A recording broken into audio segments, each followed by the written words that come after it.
Bien, voilà, bonjour à toutes et à tous. Moi, je vais vous parler brièvement de Sabinet.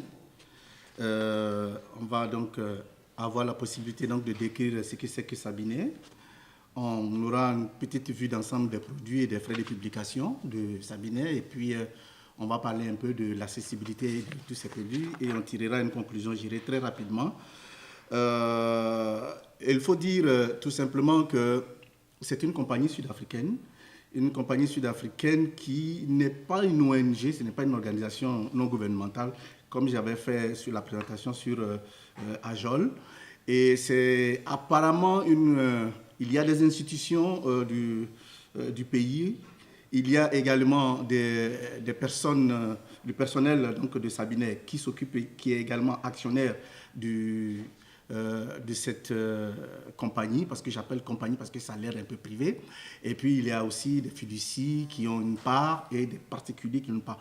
Alors, ce que je viens de définir ici ne définit pas quels sont ceux qui font partie des institutions, ils ne disent pas qui est. Bon, le personnel, on peut deviner que ceux qu'on voit ici, ceux qui font partie donc des conseils d'administration et puis la direction font partie. Et puis bon, peut-être ceux qui travaillent également dans l'organisation de l'information font partie donc du personnel, mais les autres, ils ne le définissent pas sur leur site internet. Donc moi, j'ai détecté 3 produits qui sont commercialisés donc, sur ce site. Il y a donc un service bibliothécaire, ça veut dire qu'ils aident certaines bibliothèques à partir donc du catalogage, de l'interconnexion, de la gestion même des bibliothèques. Il y a aussi un service d'information, c'est là que j'ai étudié un peu plus. Ils ont 524 revues en ligne, ils ont 150 000 revues spécialisées de recherche qui sont déjà complétées, qui datent depuis, je crois, 1900. Il y a également des thèses, des mémoires, il y a aussi des articles de médias, il y a aussi donc des textes législatifs qu'ils ont mis. Et ils font aussi la numérisation, parce que on le sait, en Afrique, il y a des travaux des professeurs qui ont été déjà faits, mais leur accessibilité de version numérique sur le site internet devient un problème. Est un problème, pas devenu, mais est un problème. Donc, eux, ils se sont donné accord donc, de commencer à faire la numérisation. Donc, à partir du scannage, de l'organisation, jusqu'à la gestion des données, ils s'occupent un tout petit peu de ça. Donc, c'est une compagnie qui se dit créée en 2001 en ligne, mais également, c'est une compagnie qui disent qu'ils sont leaders de l'industrie de l'information en Afrique du Sud et voire même en Afrique de façon générale. Et on va essayer donc de voir à peu près qu'est-ce qu'ils font au niveau donc de certains de leurs produits. Il faut dire qu'il y a 13 pays qui ont recensé 213 publishers. Et dans les 213 publishers qu'ils ont sur leur site, on a donc 184 publishers qui viennent de l'Afrique du Sud. Donc, on sent qu'ils travaillent vraiment au niveau de l'interne. Il y a beaucoup plus de recherche au niveau des publishers, au niveau donc, de l'interne. Et le Nigeria, encore une fois, qui vient en deuxième position, donc avec 8 publishers. Donc, on a un certain nombre de listes de pays. Mais tous ces pays-là que nous sommes en train de faire, à part 2 pays, je crois qu'il y a le Ghana quelque part, que peut-être que je n'ai pas cité, mais c'est que il y a le Nigeria qui est en Afrique de l'Ouest, pour ceux qui connaissent un tout petit peu la carte, et le reste tourne autour, par exemple, de l'Afrique du Sud, donc ce qu'on appelle de l'Afrique australe. Lesotho, par exemple, c'est le pays qui est totalement entouré par l'Afrique du Sud. Donc, ils tournent autour de leur région, au niveau de la recherche, et puis un peu en Afrique de l'Ouest.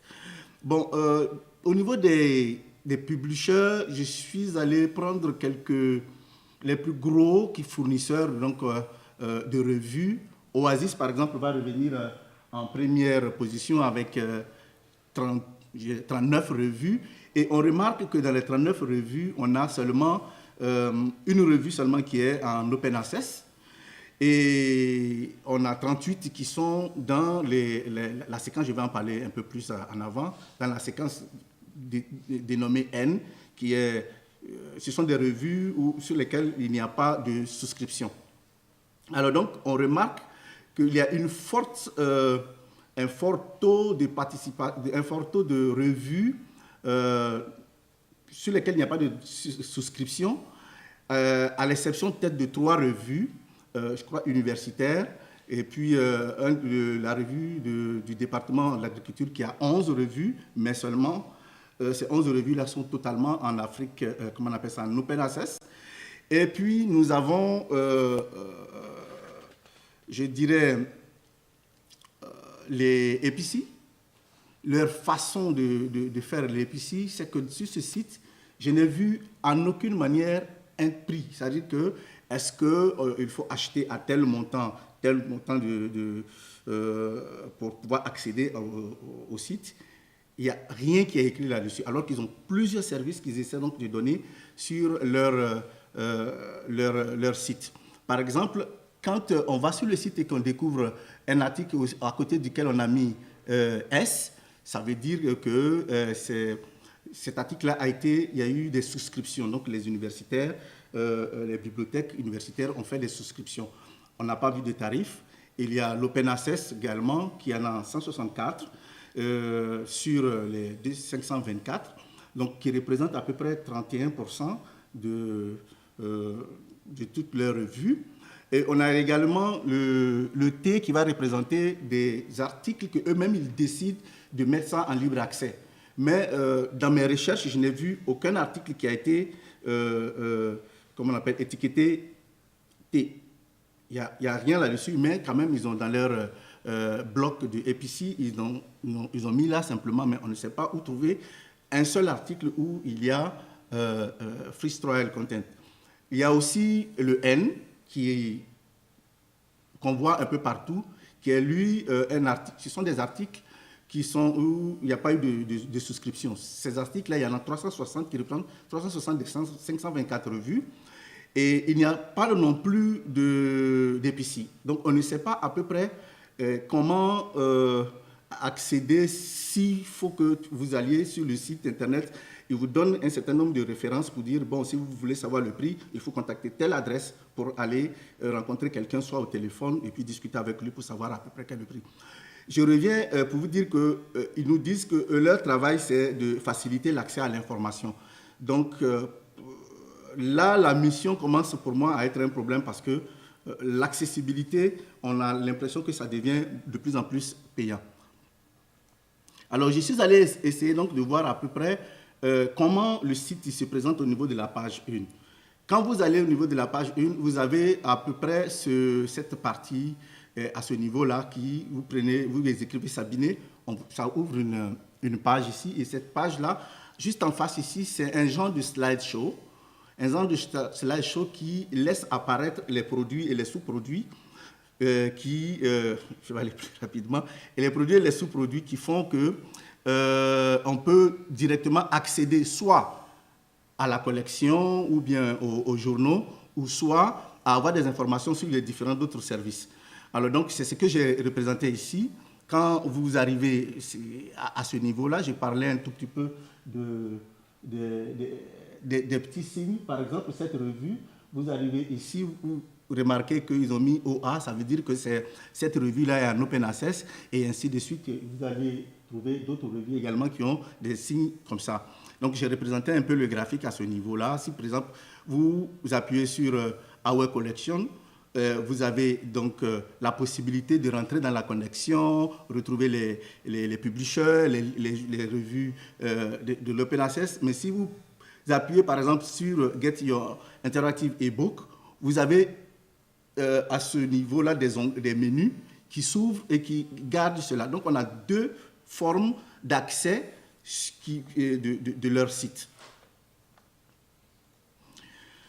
Bien, voilà. Donc, la seule compétition que j'ai pu trouver, c'est un peu Ajol, parce que, bon, que je trouve assez intéressant, parce que eux, directement, lorsque vous prenez leur page, vous avez les pays, vous avez la possibilité d'accéder aux journaux, et vous avez également la possibilité donc de rencontrer comment on appelle ça, les différentes disciplines qui permettent donc d'aller faire votre choix au niveau des articles. Alors, je trouve que, si je me pose la question de savoir est-ce que leur mission jusqu'à aujourd'hui est atteinte, je dirais oui et non, parce que on sait qu'il y a, oui, parce qu'il y a un certain nombre de revues qu'ils ont déjà collectées, ils font la numérisation, ils ont des publications spécialisées. Alors on peut penser qu'il y a un certain nombre de revues et un certain nombre de missions qui a été atteint de ce côté-là. Mais par contre, quand je vois le côté donc, des prix, des APCs, ça me pose un autre problème parce que on ne sait pas comment accéder facilement, si ce n'est pas les open access, on ne sait pas comment on peut accéder le plus simplement possible, le plus facilement possible à tous ces articles. Je pourrais faire donc d'autres détails quand je vais essayer de rendre mon travail à... voilà, c'est tout, je vous remercie.